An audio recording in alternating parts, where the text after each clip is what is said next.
Assalamualaikum warahmatullahi wabarakatuh. Waalaikumsalam warahmatullahi wabarakatuh. Selamat berjumpa kembali di podcast Bapelkes Semarang. Disiarkan langsung dari Jalan Pahlawan nomor 1 Simpang 5 Semarang. Alhamdulillah pada siang hari ini kami kedatangan tamu-tamu yang luar biasa dari Fakultas Kedokteran Universitas Diponegoro, Jawa Tengah tentunya ya. Kita akan dengarkan langsung siapa beliau untuk memperkenalkan diri terlebih dahulu. Yang jelas saya sebagai host adalah Asep Zainal Mustafa, Kepala Bapelkes Semarang. Silakan Mbak. Baik, terima kasih. Saya Dr. Dia. Saya mengajar dosen di Fakultas Kedokteran Undip, terutama di bagian ilmu kesehatan masyarakat dan kedokteran pencegahan. Oh, kedokteran pencegahan. Jadi hal yang baru ya. Saya dengar hanya tahunya dulu IKM aja. Ternyata ada kedokteran pencegahan. Betul, ya. Betul. Pencegahan dari penyakit. Oh, saya kira kehilangan hati. Silakan. Ya, perkenalkan saya Dr. Aras Utami. Dr. Aras Utami. Ya, saya juga dari Fakultas Kedokteran Undip, khususnya di bagian ilmu kesehatan masyarakat dan kedokteran pencegahan. Kedokteran pencegahan. IKMKP. Selanjutnya mumpung ada kumpul di sini sekalian deh. Terima kasih. Nama saya Arwinda. Arwinda. Saya juga sebagai staf pengajar atau dosen di bagian IKMKP Fakultas Kedokteran Undip. Oh, ini yang apa yang meliputnya sampai terkaget-kaget melihat kecantikan ibu. Dilanjutkan. Terima kasih.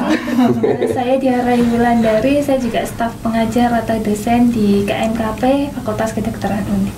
Terima kasih semuanya ya. Yang jelas semuanya dari IKM ya, Fakultas Kedokteran Undip. Bu, kira-kira atau dokter ya kira-kira kesini kalau tidak salah, tadi kita sudah bincang-bincang ya sebetulnya. Dalam rangka melanjutkan dulu kerjasama ya, yang pernah puluhan tahun malah ya dengan Bapak Semarang yang waktu itu Bapak Kesalaman dalam rangka praktek ya sebetulnya ya, praktek belajar lapangan intinya ya. Atau mungkin sejelasnya apa terkait dengan kesehatan masyarakat ya. Betul, baik. Silakan mungkin bisa ini kan. Jadi memang sudah bertahun-tahun lamanya sebetulnya Fakultas Kedokteran Undip itu melakukan kerjasama dengan Bapelkes untuk mengirimkan mahasiswa di tahap profesi. Jadi mahasiswa yang sudah lulus S1 kedokteran kemudian ingin melanjutkan sebagai dokter harus mengalami profesi.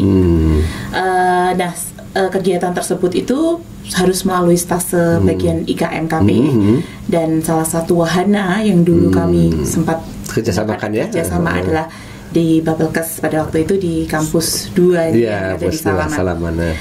Kemudian memang karena terjadi perubahan kurikulum, kemudian memang sempat tidak bekerja sama kembali.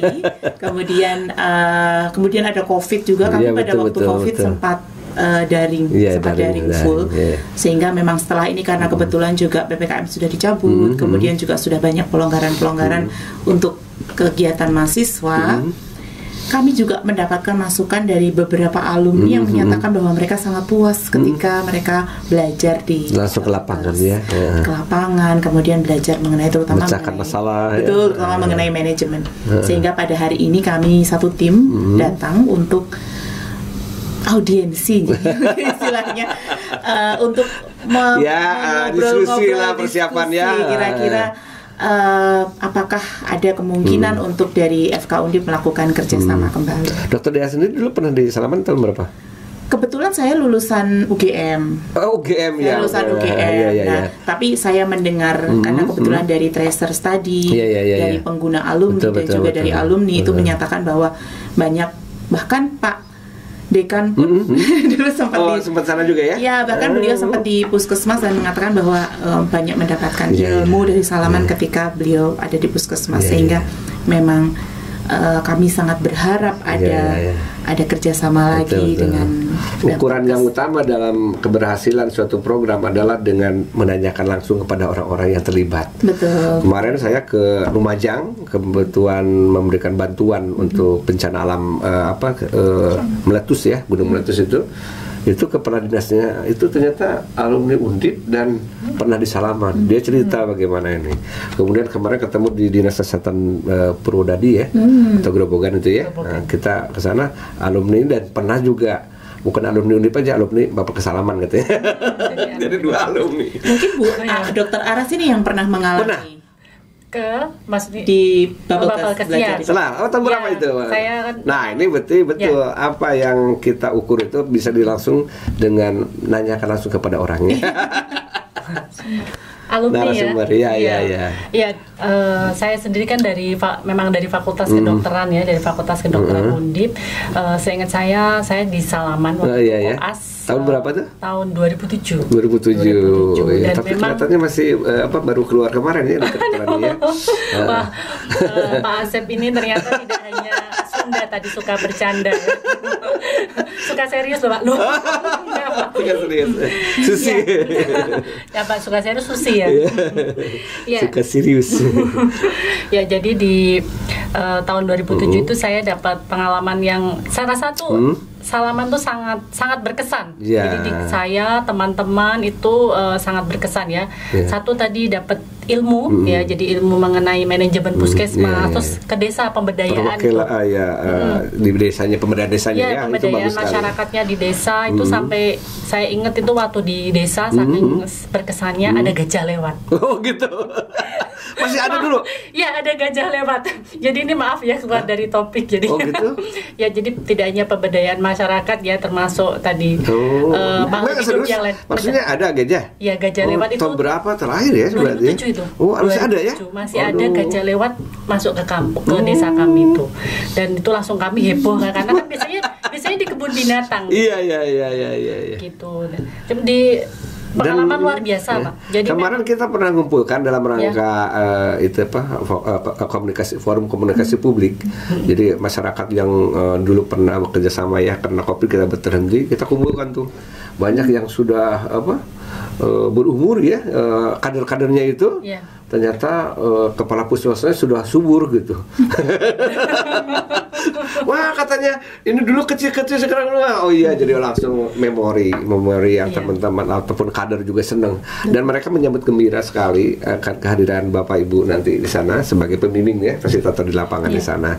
Nah, kira-kira programnya sebagai gambaran lah ya. Mungkin ada sedikit perbedaan dengan tahun lalu. Gimana Mbak Dokter Dea, gambaran untuk programnya ke depan? Baik, terima kasih Pak Sep.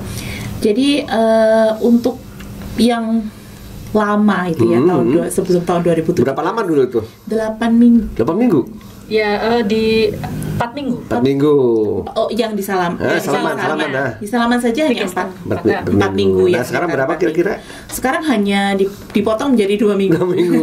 Tapi insya Allah lah ya, dengan zaman sekarang bisa lebih ini ya. Dengan adanya mungkin dibuat lebih secara efektif, efisien. Gitu. Karena memang koas ini kan kebetulan memang programnya sangat padat. Kemudian kami harus mengejar mahasiswa itu supaya kompeten sesuai dengan level kompetensi dari standar kompetensi dokter Indonesia. Betul. Jadi memang banyak hal yang perlu kami ajarkan.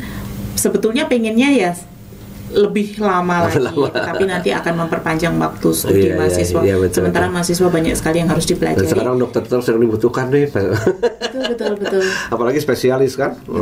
Kemenkes sudah menyediakan dana sebanyak mungkin untuk spesialis juga. Ya, jadi selama 2 minggu apa aja? 2 minggu yang kami harapkan mahasiswa bisa belajar mengenai yang pertama manajemen puskesmas ya. Kemudian mengenai SPM. Langsung praktik di sana ya, standar pelayanan minimal. Kemudian juga ke masyarakat kami, pemberdayaan masyarakat, kemudian juga diagnosis komunitas. Kami harapkan mahasiswa bisa langsung terjun ke masyarakat, melihat langsung, karena ini kan mahasiswa ini kan sebetulnya campuran, tapi sebagian besar mungkin sudah generasi anak muda sekarang yang mungkin nggak pernah tahu di desa seperti apa gitu. Padahal seorang dokter harus kompeten, takutnya tahu-tahu bekerja di rumah sakit ya yang high, yang super. Kan tidak hanya bekerja di area urban saja, tetapi juga rural, bahkan mungkin nanti mereka akan dibutuhkan di daerah-daerah yang terpencil gitu. Sehingga memang mahasiswa harus mengetahui kondisi masyarakat Indonesia itu seperti apa. Nah, kita punya program Nusantara Sehat Indonesia itu kan, pernah mendengar ya? Kan penempatannya daerah terpencil, perbatasan Kabupaten. Kira-kira dari unit berapa banyak yang ikut program itu? Kan itu 2 tahun langsung di masyarakat loh itu. Yang Nusantara Sehat itu ya, Nusantara Sehat itu untuk yang residen kan? Iya, enggak, yang sudah profesi dokter, sudah langsung profesi dokter. Kalau ini kan baru residen ya? Iya. Sekarang ini baru residen. Nah itu banyak juga, tapi saya cek itu dari negeri kurang malah. Nah ini mudah-mudahan dengan ada dorongan ini, jiwa patriot sebagainya ya, bisa mengisi tempat-tempat yang daerah terpencil perbatasan kepulauan itu ya. Iya, karena memang sebetulnya permasalahannya adalah sebaran ya, betul, yang kurang, distribusi yang kurang. Jadi kan permasalahan tenaga kesehatan ya sebarannya ya. Betul. Terus apa lagi kualitasnya ya, yang harus itu juga kan dipertahankan ya. Kalau kualitas kami punya untuk standar udah jelas ya. Sudah jelas. Kemudian ada uji kompetensi. Jadi sebagai dokter kalau mau jadi dokter memang sudah ada uji kompetensi. UKDI ya, wajib. Iya, UKDI. Jadi selama 2 minggu tadi manajemen puskesmas, kemudian diagnosis komunitas, ya pemberdayaan masyarakat.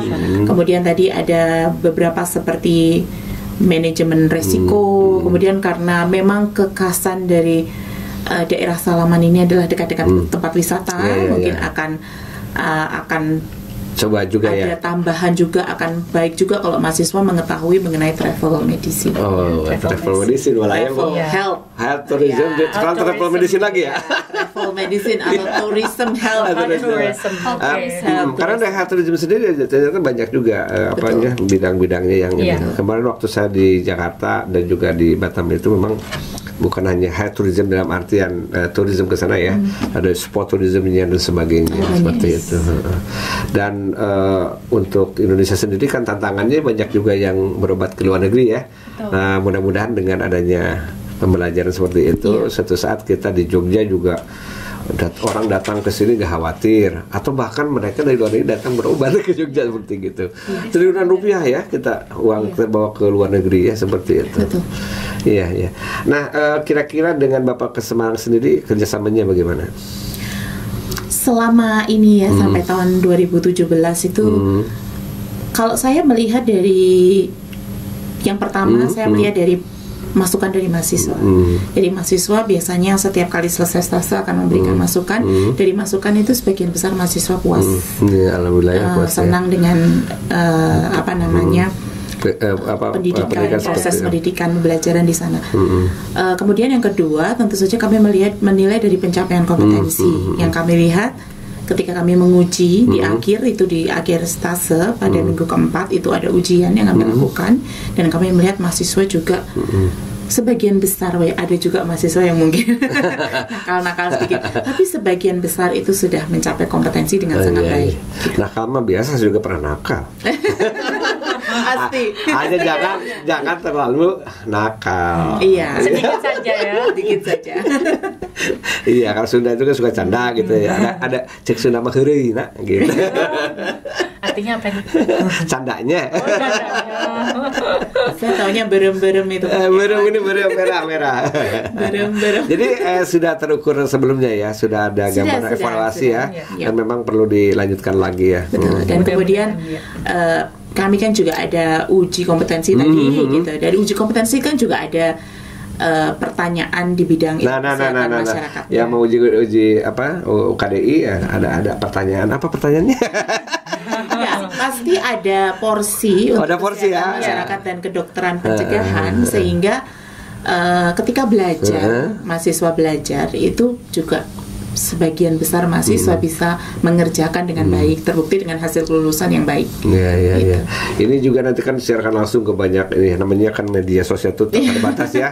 Siapa tahu ada adik atau ada mahasiswa yang akan kuliah di Undip. Nah ini ada kesempatan mendengarkan kira-kira pendidikan, pelatihan ataupun pelajaran apa yang diterima selama di ini ya. Iya, kami akan menambah kuota tahun ini. Nambah kuota berapa banyak sekarang? Dan kemungkinan akan kami rancang untuk ada kelas internasional. Saya telat nih.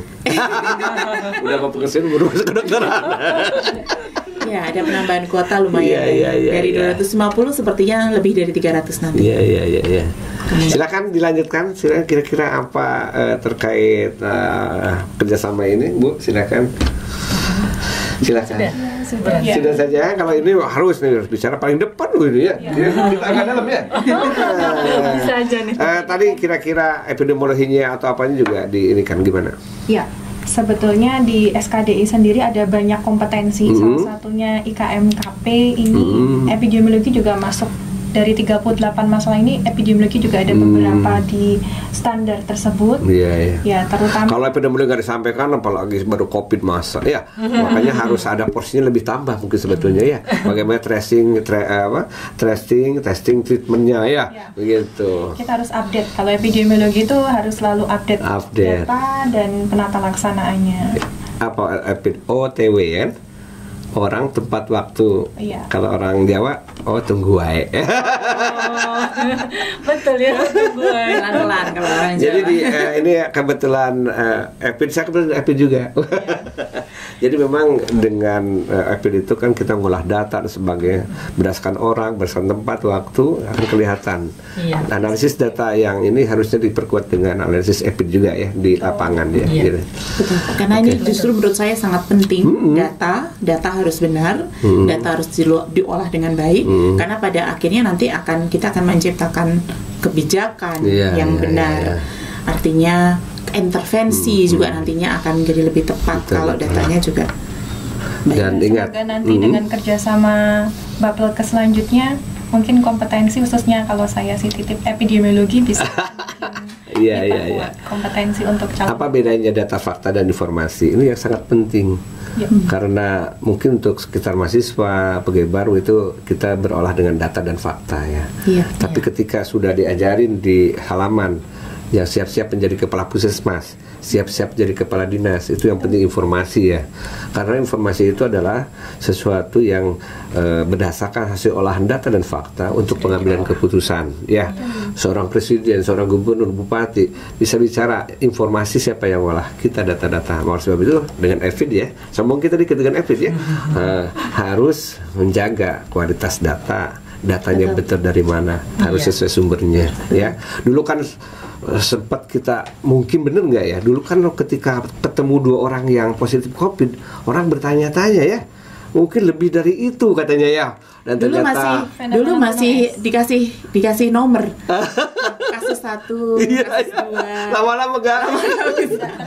Soalnya sudah ratus ribu sampai jutaan. Iya, dan sekarang alhamdulillah COVID tertanggulangi karena semua orang sudah percaya data. Siapa yang olah, ya itulah kita orang epidemiologi, dokter-dokter dan semua ya yang terlibat dalam rangka penanggulangan COVID itu sendiri.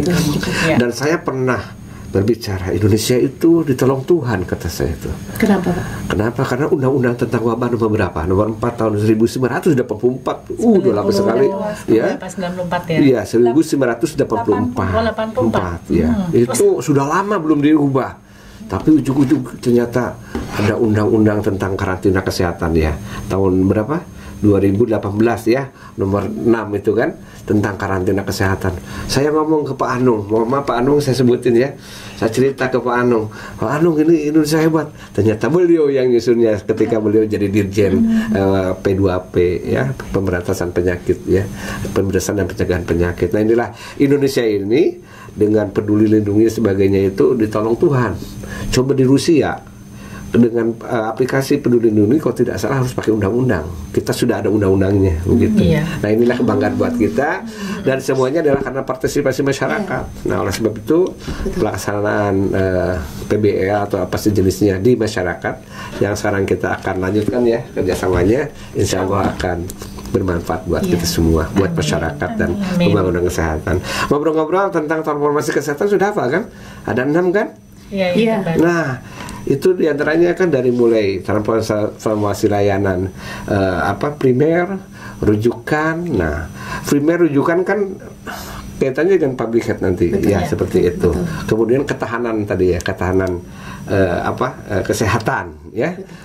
Apalagi BPJS sedang ramai nih ya, sedang ramai. DPR mengatakan orang yang belum sehat benar tidak boleh dipulangkan kan benar kan? Itu sudah dihebohkan. Nah ini semuanya adalah tergantung kita kan. Kalau kita dari mahasiswa sudah diajarkan tentang primary healthcare dan lain sebagainya, itu tidak akan kaget-kaget. Dan betul-betul katanya sakitnya terpilih. Jadi orang yang sakit yang nggak benar itu pasti sakit, itu terpilih. Tapi tugas kita bagaimana secepatnya pulih kan gitu. Oke. Satu lagi mungkin yang membuat menjadi nilai plus juga adalah karena di Bapelkes ini sudah mendapatkan program-program kesehatan yang baru, langsung program-program itu akan update sekali di Bapelkes ini. Dan terakhir kita menyusun modul tentang komunikasi resiko loh. Jadi mungkin nanti komunikasi resiko lebih diinikan kepada ini tambahannya. Komunikasi itu sangat penting, jelas. Biasa kita latihan itu hampir sama juga sih, 4-5 hari ya. Nah, ini kan 2 minggu. Nanti kita ambil yang poin-poinnya untuk komunikasi risiko. Ini ada kerjasama dengan Australian Indonesia Health Security Agenda. Security Program namanya, ada Health Security Agenda ya, apa kan seperti itu. Sebagai penutup nih, karena asik tapi waktu juga yang membatasi kita ya.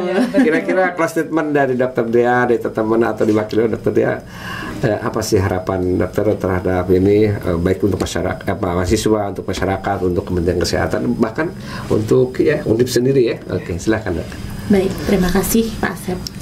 Jadi mahasiswa nanti yang akan belajar ini ya, mahasiswa ini adalah siswa Yamaha ya. Mahasiswa bahkan sudah S1, setelah S1. Jadi mereka adalah sarjana kedokteran, sudah menjadi profesi.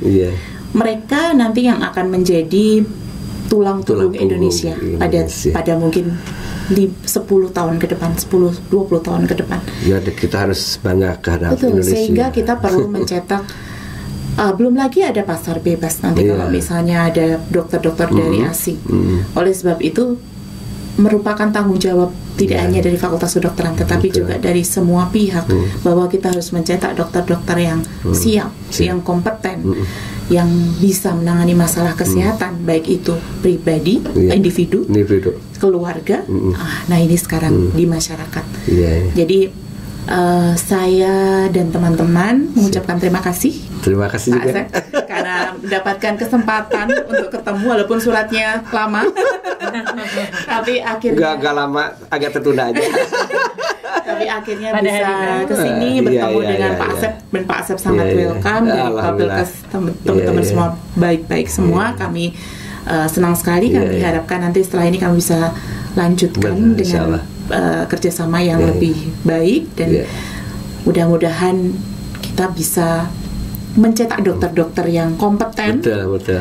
Dan outcome-nya itu diharapkan nanti kita juga, Indonesia ini juga menjadi negara yang sehat, yang derajat kesehatannya baik. Dan kita Indonesia, kami bangga sebagaimana karangan lagu Pak Septiana Mustafa. Betul. Kita harus bangga hidup di Indonesia ya, begitu. Bahkan kalau bisa kita bahkan mendunia ya. Pemirsa sekalian, demikian bincang-bincang kita dengan Dr. Dea dan kawan-kawan pada acara podcast siang ini. Sebetulnya tidak diundang khusus ya. Tapi kebetulan ada PKS dan kita punya tempat seperti ini, pasti saya akan tarik ke sini tamu-tamu supaya mencerahkan masyarakat. Selamat berjumpa kembali di podcast selanjutnya dari Jalan Pahlawan nomor 1 Simpang 5 Semarang. Wassalamualaikum warahmatullahi wabarakatuh. Dadah.